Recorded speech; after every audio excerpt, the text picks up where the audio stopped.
परमपिता परमात्मा ने हमें दिया है। और ये इसलिए मैं बोलने के लिए कह रही हूँ कि जैसे कि स्वामी विवेकानंद जी ने भी कहा है कि बच्चों के जो शिक्षा है उसके अंदर शारीरिक, मानसिक और आत्मिक ज्ञान भी होना चाहिए, उसका भी विकास होना चाहिए। तो आत्मिक ज्ञान का कहें या आत्मिक विकास कैसे होगा, उसके पहले हमें अपने आप को जानना जरूरी कि हम कौन हैं। तो ब्रह्मा कुमारी जो संस्था है इसके अंदर यही बताया जाता है कि ओम शांति का मतलब होता है मैं आत्मा हूँ, आई एम ए सोल, और मैं शांत स्वरूप हूँ, I am a peaceful soul. तो किस प्रकार हम पीसफुल बन सकते हैं, परमपिता जो परमात्मा है, शांति का सागर है, तो कैसे उससे शांति की शक्ति से हम आत्मा को शांति मिलती है।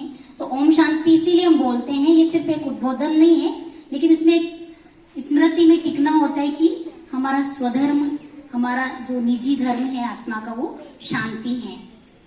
तो जैसा कि आज हम सभी स्वामी विवेकानंद जी की जयंती के लिए यहाँ पर एकत्रित हुए हैं और 12 जनवरी आज का दिन राष्ट्रीय युवा दिवस के रूप में मनाया जाता है, जो कि स्वामी विवेकानंद जी की जयंती के उपलक्ष्य में ही भारत सरकार ने इसको राष्ट्रीय युवा दिवस के रूप में घोषित किया था। और उनका मेन लक्ष्य यही था कि जिस प्रकार अपने इस यंग एज में, यूथ एज में स्वामी विवेकानंद जी ने किस प्रकार पूरे देशवासियों को, या ये कहें कि युवा पीढ़ी को एक बहुत ही श्रेष्ठ प्रेरणा स्रोत वो रहे, उनके लिए आदर्श बने। तो विवेकानंद जी के जीवन से हमारे जो भारत देश के युवा है वो जागे और इस दिन को वो सिर्फ न केवल स्वामी विवेकानंद जी की जयंती के रूप में मनाए, लेकिन उन्होंने क्या क्या अपने जीवन में किया, किस प्रकार वो इस भारत को जो के स्वर्णिम दुनिया बनाना चाहते थे या विश्व गुरु बनाना चाहते थे। तो उनकी इस प्रेरणा से, उनके आदर्शों से आज की युवा पीढ़ी कुछ सीखे। इसी लक्ष्य को लेकर भारत सरकार ने आज का दिन राष्ट्रीय युवा दिवस के रूप में घोषित किया था। तो हम ये कहना चाहते हैं कि आप सबने, बाकी तो अभी जो बालिका बोल रही थी उसका भी हमें बहुत अच्छा लगा, बहुत प्रभावित किया उसका हमें ये जो स्पीच था। उन्होंने बहुत ही अच्छे से शिकागो का जो सर्वधर्म सम्मेलन था उसका भी जो टर्निंग पॉइंट वो भी हमें बताया, और भी कई सारी बातें उन्होंने हमें बताई साथ। लेकिन मैं कहना चाहती हूँ कि जो वो बता रहे थे कि वो जब पढ़ते थे तो वो पैराग्राफ सहित, उसके अंक सहित बता देते थे। तो कहने का मतलब उनकी मेमोरी पावर इतनी अच्छी थी, इतनी शार्प बुद्धि थी।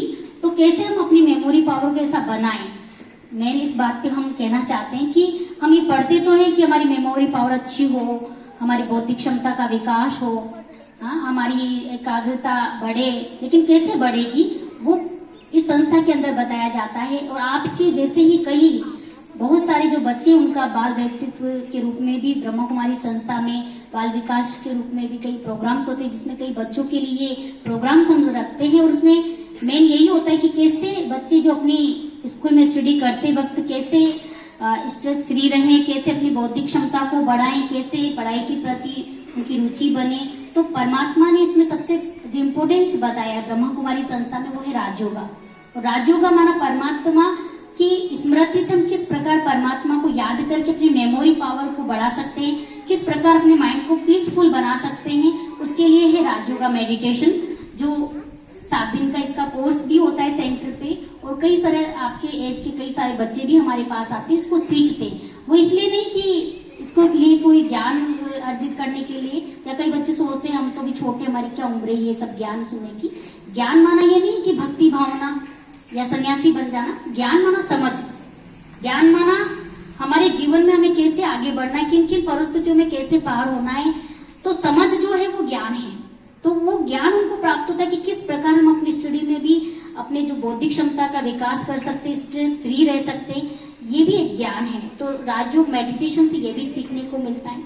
और इस स्कूल में मैं पहली बार नहीं आई हूँ, मैं पहले भी आई हुई हूँ, और यहाँ पर भी हमने पॉजिटिव थिंकिंग का जो प्रोग्राम है वो पहले भी किया हुआ है। तो आज भी मैं यही कहना चाहती हूँ कि स्वामी विवेकानंद जी के जीवन से हमें यही सीखने को मिलता है कि हमें अपने जीवन में हमेशा सकारात्मक रहना चाहिए, पॉजिटिव रहना चाहिए, अपनी थिंकिंग को सबसे पहले पॉजिटिव बनाना चाहिए। क्योंकि कई बार हम देखते हैं कई बच्चों के अंदर बहुत अच्छा उमंग होता है, पढ़ने के प्रति मोटिवेशन होता है, लेकिन कोई एक भी अगर उनको कह देता है नेगेटिव कि तुम ये नहीं कर सकते, तो नर्वस हो जाते। तो कहने का मतलब हमें अपने आप को पॉजिटिव बना के रखना है कि कुछ भी मेरे लिए असंभव नहीं है, जो मैं प्राप्त करना चाहता हूँ वो सब कुछ मिल सकता है। जैसे कि इनका मेन जो विवेकानंद जी का हमने जो कोटेशन आज आप सबने भी लेके चल रहे थे, आज सबको दिया था कि उठो जागो और तब तक नहीं रुको जब तक लक्ष्य प्राप्ति ना हो जाए। तो इसको हमें अपने सिर्फ पढ़ना नहीं है, अपने जीवन में भी उतारना है। और एक बार हमने सुना भी था कि सन्यास जो स्वामी विवेकानंद जी थे, उन्होंने अपने एक उद्बोधन में भी कहा था, ये राष्ट्र के युवाओं को संबोधित करते हुए कहा था कि अगर मुझे 100 ऐसे बाल ब्रह्मचारी युवा मिल जाए तो मैं पूरे भारत को कल्प तरु कर दूंगा, या पूरे भारत का माना कायाकल्प तरु कर दूंगा, परिवर्तन कर सकता हूँ।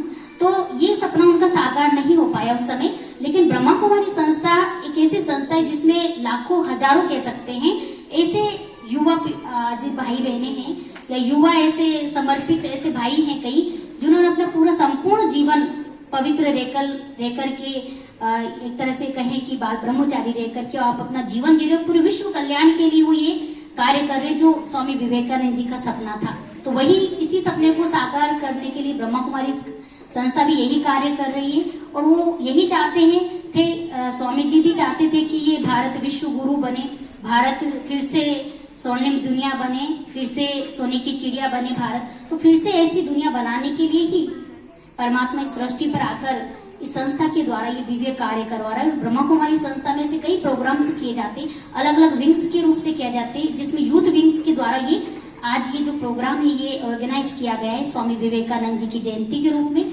और इसका मेन थीम यही है कि किस प्रकार जो उनका एक सपना था इसको हम साकार कर सके। और वो कब होगा? जब आज की हम युवा पीढ़ी इस पर ध्यान देंगे, इसके ऊपर अपने विचार करेंगे। और हम तो यही कहेंगे कि अभी तो आप छोटे हो, लेकिन फिर भी आप ही देश के भविष्य के युवा हैं, आप देश के नवनिर्माता हैं। अगर आप बच्चे ही आगे बढ़ करके ये ठान ले कि हमें भी स्वामी विवेकानंद जी की ही तरह ऐसी सोच रखकर आगे बढ़ना है, तो निश्चित रूप से भारत फिर से विश्व गुरु बनेगा। ओम शांति। जय हिंद।